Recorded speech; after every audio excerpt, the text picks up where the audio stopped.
How's it going, Chris? So I tried to record this video this morning using the YouTube system like you did for your last one, and apparently it lost connection at some point when I was trying to get the video to finish, and it completely deleted it. So I'm going for another go here. The beer you're talking about sounds really good. I love Blue Moon, and I do enjoy cherry-flavored things, especially when it's not super bitter. Right now, I am actually drinking a home-concocted version of a drink that my wife and I found at the AFK Tavern, which is the Away from Keyboard Tavern. It's a super nerd location. It's called a Deadpool there. It's lemonade, vodka, and amaretto with a little bit of cherry in it to flavor it up from. And I'm drinking it out of the super awesome Disney Brave cup, because I just don't give a crap. Your comments about the Japanese casualty reports, if we did a land invasion, I disagree with you. I've talked to some people who study history. I've done some reading online about it. And it was a cultural thing. The Japanese would have fought pretty much every man, woman, and child. And even if only like half the population did, that's still a huge number of deaths. A good example of their dedication to this entire cause is Hiroo Onoda. I've tried to say this like 6 times and I still can't get his last name down. O-N-O-D-A. I'll put a link about a New York Times article where they talk about his death.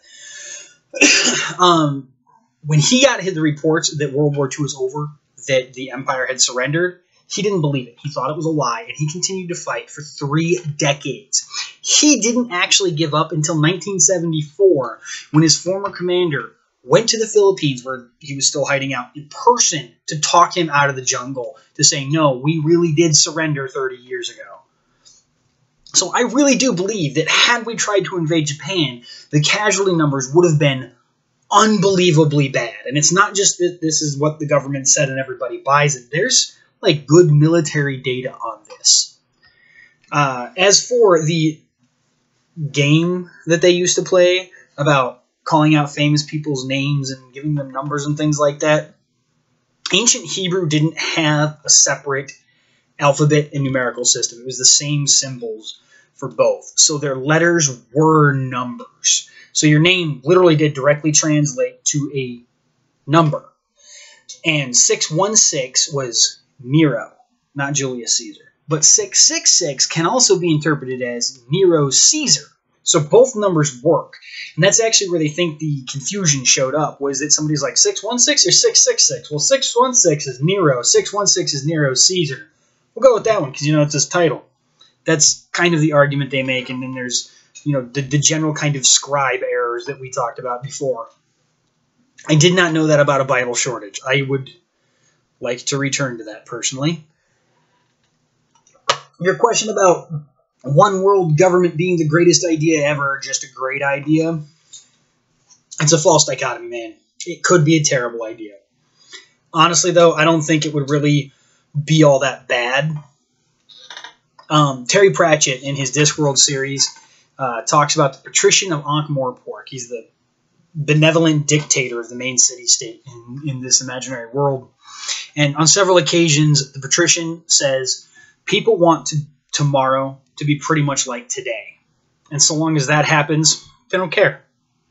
And I really do agree with that. So long as tomorrow is pretty much like today, most people will let anything happen. And that's how we've gone from a small federal government to the federal government that we have today. And I don't find anything wrong with our current federal government, but you want to talk about conspiracy theories, there's just your gateway for you. But our federal government is much stronger today than it was 200 years ago. And we're a world government to coalesce. I don't want to say take power because it wouldn't work out if somebody tried to take power. But if it coalesced, so long as each region got to continue being themselves, then I don't think anybody would really give a crap. Because that's how the major empires lasted, is they didn't try and force people to completely change their way of life. They let people be themselves so long as they swore allegiance and followed the extra laws that the imperial government, imperial? I don't even know what that would be. The empire put on them. And that's why the empire fell in Star Wars. Sorry. The photography thing sounds cool, man. I don't really have much going on right now. I've been working my ass off. Last 2 weeks, I've done 55 hours. I'm teaching driver's ed, and I've been doing nothing but, in-car drive lessons, and it's just killer. I'm so worn out. I've been in so many close calls for car accidents in the last 2 weeks, I can't even count. I wish I had a hobby. Good luck on you. Good luck on you. Yeah, totally. I'll talk to you later, man.